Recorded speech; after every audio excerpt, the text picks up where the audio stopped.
Mi nombre es Alejandra Céspedes y mi equipo está conformado por Rebeca Aguilar y Diana Castillo. Nuestro tema es la equivalencia. La equivalencia se compara a la técnica de modulación y esta es de índole completamente semántica.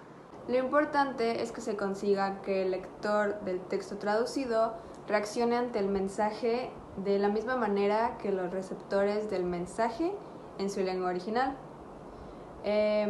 Para esto el traductor debe conseguir trasladar el valor semántico a la realidad comunicativa que es del mensaje, del texto traducido. Como ya explicaron mis compañeras, el método de equivalencia es un método muy similar al de modulación, ya que puedes dar a entender el mismo mensaje o la misma idea, pero usando diferentes estilos, estructuras y palabras. Esta técnica se trata de traducir el mensaje y tratar de que la idea principal o de lo que va el mensaje llegue de la manera más natural posible al idioma de llegada, al idioma target. Este tipo de método es el que utilizamos para traducir eslogans, modismos, slangs y otras cosas, porque como sabemos los modismos no tienen mucho sentido o más bien pierden el sentido al momento de traducirlos de una manera completamente literal. Un ejemplo que les voy a dar es de una pequeña historia que se llama Joven y Libre. La voy a decir en inglés y voy a decir sus modismos, los cuales voy a hacer la equivalencia al español y les voy a explicar. Este solo es un fragmento de la redacción. They founded a startup and got into the whole social media business in 2002. In other words, they were early risers and were willing to sink or swim. Sink or swim en español sería hundirse o nadar, que viene siendo tener éxito o no. Probably the most important ingredient in their success was that they were willing to play things by ear, que sería en español jugar por el oído, es una expresión, y la equivalencia sería improvisar en una situación. They followed their ears to the ground, sus orejas al suelo, tener las orejas al suelo, o los oídos al suelo, y es a prestar atención a los rumores. Sería ñan.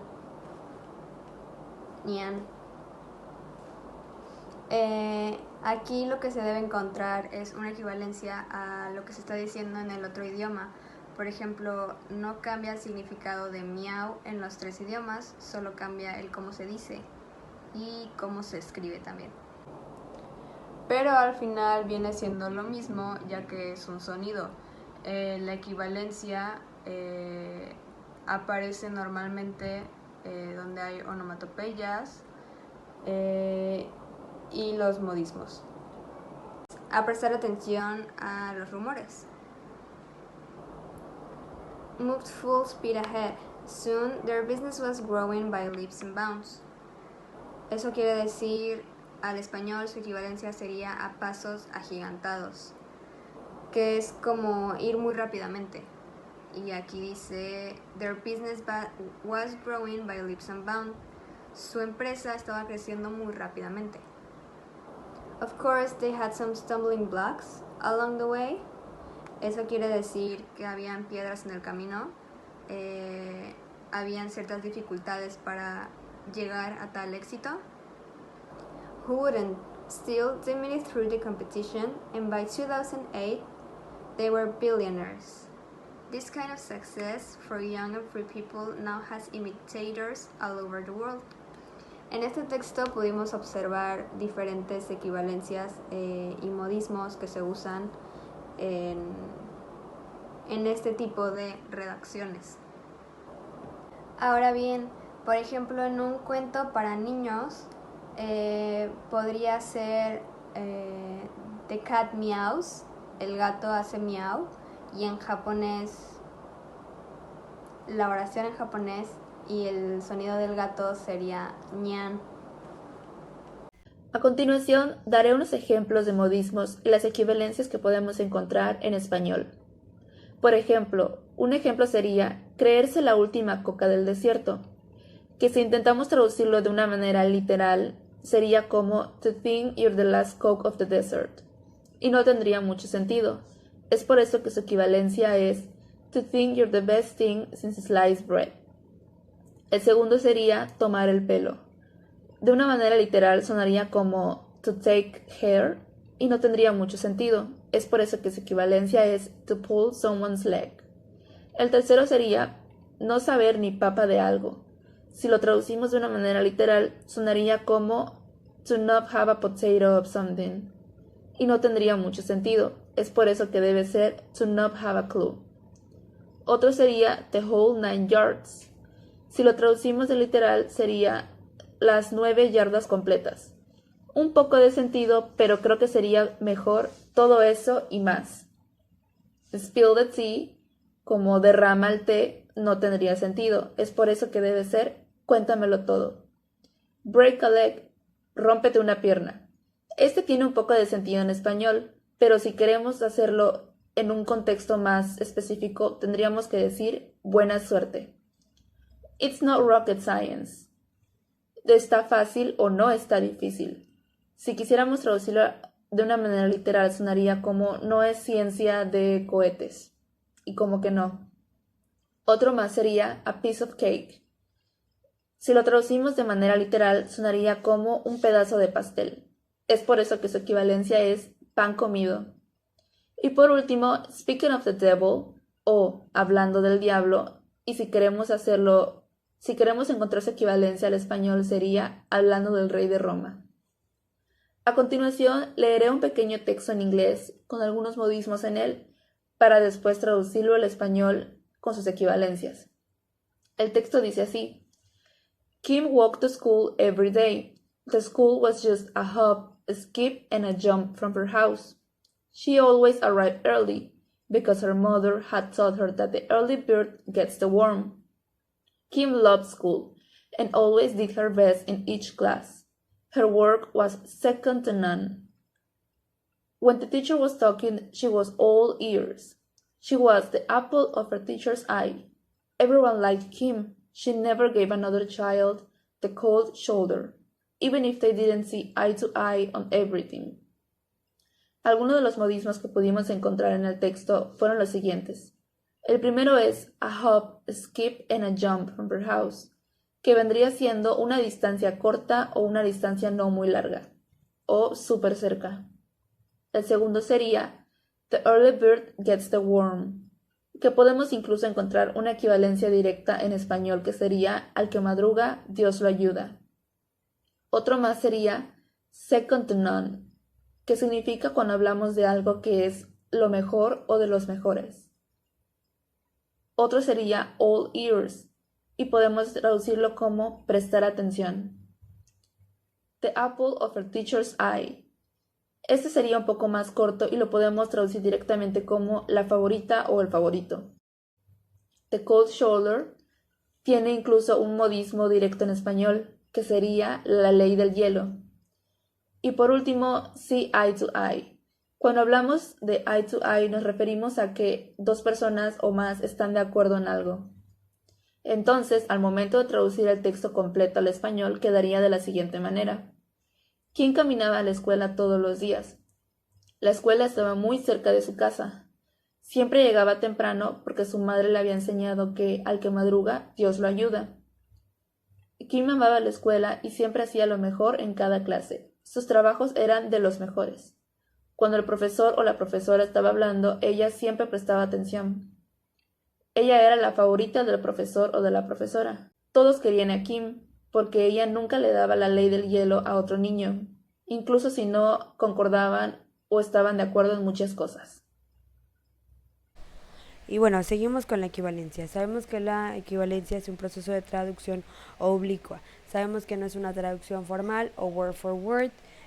Según Jacobson, según Nida, ellas tienen diferentes teorías sobre esta, como por ejemplo que el traductor se puede encontrar en una disputa entre hacer una traducción formal o hacer una una traducción de equivalencia formal, o equivalencia dinámica. ¿Qué quiere decir esto? Que movemos las palabras. No significa para nada que agreguemos o quitemos. Siempre se transmite el mismo mensaje, se expresa. Esa creo que es la definición correcta, que se expresa. ¿Por qué? Porque tenemos diferentes background culturales, dependiendo nuestro país, nuestra religión también, es como se modifica. Y bueno, ya escuchamos algunos ejemplos, como por ejemplo hasta el de los sonidos del gato, miau, miau y nillen, si no me equivoco. Igual otro sonido podría ser la risa, ja, ja, ja. Normalmente en México o en toda América Latina, en el chat cuando lo escribimos o en los libros ponemos jajaja con J, cuando es en inglés es con H, y bueno, en otros cambia como la K, K, dependiendo el idioma, la cultura, el país en general. Es un background cultural muy grande que hay que conocer como traductor para poder traducir este texto de manera equivalente, porque estamos haciendo que dos culturas estén a la par. Es muy cierto, como dice Jacobson, que no existe una traducción obsoleta. Nunca va a haber una traducción equivalente que sea tal cual, porque ese no es el punto. Tenemos, por ejemplo, go to the dogs, que significa estar en bancarrota. Literalmente sería ir a los perros, go to the dogs, ir a los perros, no tiene ningún sentido. Entonces, pero significa estar en bancarrota. Otro ejemplo, podríamos decir at heart, de corazón, al corazón, pero significa al fondo o por naturaleza, que en español si pones una oración at heart, al corazón, no tiene sentido alguno y se traduce como al fondo o por naturaleza. También tenemos otro ejemplo que puede ser heads or tails, que es realmente cara o cruz, ¿no? Heads or tails. No, cuando tiramos una moneda no decimos face or cross, no decimos heads or tails. Es ese background cultural del que hablamos, que hay por detrás, que se aprende coloquialmente, por decirlo así, como ya habíamos comentado. Diana comentó que se usa también para traducir slangs, modismos. También tenemos rain cats and dogs, y no decimos en español llueven gatos y perros. Rain cats and dogs, decimos llover a cántaros, ¿verdad? Entonces no estamos haciendo una traducción literal. Y aunque fuera literal, si fuera literal, pues no tendría sentido. No es una equivalencia obsoleta, completa, word for word. No, se hace un cambio brusco. Sin embargo, estamos expresando el mensaje, como ya hemos comentado en la definición, que expresamos el mensaje. Otro ejemplo que me gustaría mencionar es call spade a spade, que sería en español a pan, pan, y a vino, vino, que realmente también es como una metáfora que quiere decir llamar las cosas por su nombre, to call spade, spade. En inglés, si lo quisiéramos traducir de a pan, pan, y a vino, vino, no decimos to bread, bread, and to wine, wine. Tenemos ahí una equivalencia muy grande. Si lo dijéramos, como ya mencioné, to a bread, bread, and to a wine, wine, no tendría sentido alguno ni en inglés ni en cualquier otro idioma si lo tradujéramos palabra por palabra, o aunque hiciéramos un ligero cambio, pero usando los mismos sustantivos no obtenemos el mismo resultado que teníamos. Contamos con otros ejemplos, ya mencionábamos de los slangs, también proverbios, dichos, refranes, como el que les acabo de mencionar, de llamar las cosas por su nombre. Tenemos otros como every cloud has a silver lining, que significa o se expresa en español, no hay mal que por bien no venga. Una frase idiomática podría ser to talk through one's hat, que no decimos hablar hasta por el gorro de uno, no, decimos hablar hasta por los codos. En español decimos hablar hasta por los codos, que es una frase muy conocida cuando pues alguien habla mucho, que habla hasta por los codos. Y hook, line, sinker, de cabo a rabo. Son frases idiomáticas, son slangs, son proverbios, dichos, refranes, que bueno, si las traducimos literalmente, o una traducción formal, o algo tal cual, word for word, o aunque hagamos un cambio ahí, pero usamos los mismos sustantivos, no van a tener sentido alguno. La equivalencia para eso está, para poner ambos países o ambas culturas en uno mismo y expresar el mensaje.